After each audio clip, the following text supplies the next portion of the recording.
Tujya twibaza ngo ni ukubera iki umuneke wasaga icyatsi waje guhinduka umuhondo nyuma y'uko tuwutaze by'igihe kinini. Hari abatekereza yuko ari ikimenyetso cy'uko umuneke waba waboze, gusa igisubizo si ukuri. Ahubwo igitangaje ni kiba kiri kuberamo imbere muri urwo rubuto. Ubundi iyo umuneke ukiri mutoya cyangwa se ukiri igitoki bisanzwe, uba usa icyatsi kuko uba ufitemo chlorophylle, cya kinyabutabire gituma ikintu runaka gisa icyatsi. Chlorophylle n'ubundi iba ahantu henshi nko ku bibabi ndetse n'ibindi bimera. Rero iyo umuneke uhiye, igihingwa ubwacyo gitangira kugenda gishwanyaguza ya green pigment yitwa chlorophylle cyangwa se cya kinyabutabire. Rero ibindi binyabutabire byakoraga amabara cyane cyane nk'ibikora y'umuhondo bihita bigaragara cyane. Aha ngaha niho dutangira kubona ibara ry'umuhondo ritangiye kugaragara. Kandi uretse ibyo dutangira kubona umuneke watangiye koroha kandi uryoshye.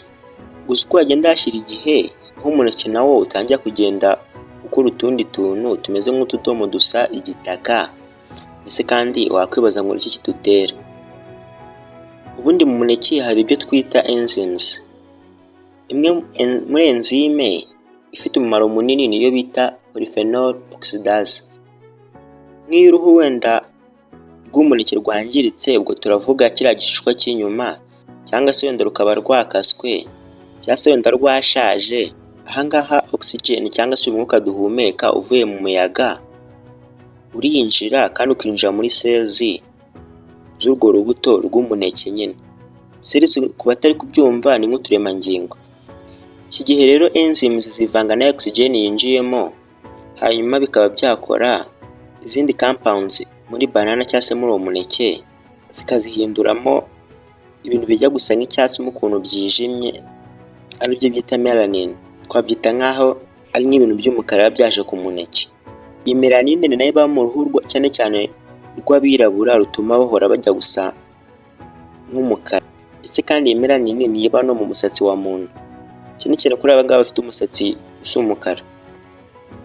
Iki gikorwa kiba cyabayeho rero nicyo bita enzymatic browning. Kandi bitewe n'uko oxygen cyangwa se uyu mwuka ugenda winjiramo cyane, ni nako reaction iba cyane. Niyo mpamvu nk'umuneke wangiritse cyane ari uhinduka vuba ugereranije na wa muneke utangiritse. Gusa uretse n'ibyo n'ubushyuhe buhari bushobora kuba bwatuma ibi ngibi biba, kuko turabizi ko nk'ahantu hashyushye cyane hashobora kuba hatuma umuneke ushya vuba ugereranyije n'ahantu hakonje. None wakwibaza ngo hari igikorwa wakora cyatuma umuneke udahindura ibara? Ndavuga buno budomo waba busa nk'ubwajeho ubundi, kuko tuba tubona ko bino bintu bibangamye cyane cyane ko bishobora kuba byatuma umuneke utanagurwa nk'uko byari bisanzwe. None wakwibaza ngo wabihagarika ute? Ubwo uramutse ushatse ko umuneke wawe udahinduka nyine gushye, kuko turabizi ko abantu benshi bakunda ko umuneke uba uhiye, mu gihe wowe waba ushaka ko ushya cyangwa se ngo ushye vuba ahantu hakonje cyane. Mbere na mbere ugomba kuba wakwirinda kuwushyira ahantu hashyushye cyane. Ikindi wirinda kuba wakwangiza nk'uruhu kugira ngo umwuka utinjira. Ubwo uruhu mvuga ni igishishwa. Ikindi nko ku mineke cyangwa se nk'ibitoki byaba byangiritse, ni byiza ko wongeramo jus ya lemon cyangwa se y'indimu. Ibi ngibi bigabanya kuba yahinduka. Njye nari iFabrics, wakoze kunyumva.